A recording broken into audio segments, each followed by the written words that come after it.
बिस्मिल्लाहिर्रहमानिर्रहीम। आज का हमारा मौजूद है रिजल्ट ऑफ इन्वेस्टिगेशन।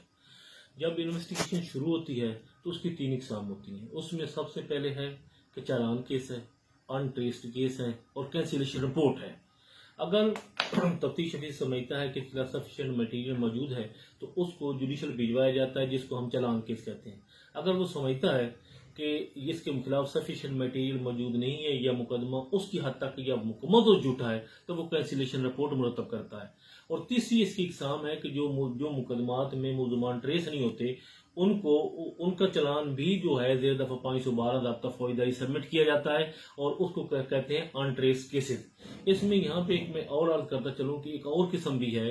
अगर during the course of investigation SHO या तफ्तीशी अफसर ये समझता है कि सफिशिएंट मटेरियल मौजूद नहीं है तो उसकी जो गिरफ्तारी है वो ज़ाब्ता फौजदारी के 169 के तहत डेफर की जा सकती है, इल्तवा में रखी जा सकती है, मौखर की जा सकती है जब तक उसके खिलाफ सफिशिएंट एविडेंस ना आ जाए। तो इसमें मैं एक बात और दूं, कैंसिलेशन रिपोर्ट होगी या चालान केस होगा तो तफ्तीशी अफीसर के लिए जरूरी है कि वो रिपोर्ट जो 173 की सबमिट करे। अगर कैंसिलेशन रिपोर्ट जाती है तो 173 की रिपोर्ट को देखने के बाद मजिस्ट्रेट साहब फैसला करते हैं कि उसको एग्री करना है।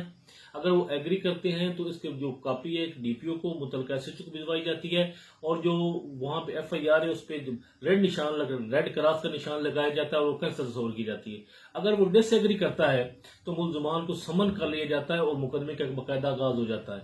इस तरह अगर एक बंदे को गुनहगार करके भेजा जाता है, उसके अलावा सफिशिएंट मटीरियल सबमिशन पे आ जाता है तो फिर उसका एक ट्रायल का पूरा प्रोसीजर है जो हम नेक्स्ट टाइम डिस्कस करेंगे।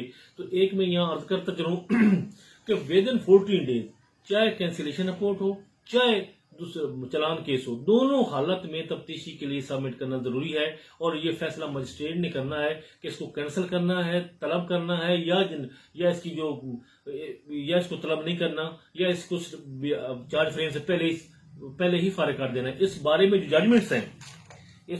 जजमेंट्स हैं वो है 1995 CRLJ पेज है 605, 1993 SEMR पेज है 370। इसमें जरूरी है कि वो 14 दिन के अंदर रिपोर्ट सबमिट करे। अगर रिपोर्ट सबमिट नहीं करता कि उसका जो ये कंडक्ट है उसको डिसओबीडियंस शुमार किया जाएगा, उसके खिलाफ प्रोसीडिंग हो सकती है और ये अदालत ट्रायल कोर्ट का इख्तियार है कि वो मुलजिम को समन करे, छोड़ दे, बरी करे या चार्ज फ्रेम करे या चार्ज फ्रेम पे कह दे कि उसके खिलाफ मटेरियल नहीं बनता। इंशाल्लाह जो नेक्स्ट हमारा होगा एपिसोड वो होगा स्टेजेस ऑफ ट्रायल।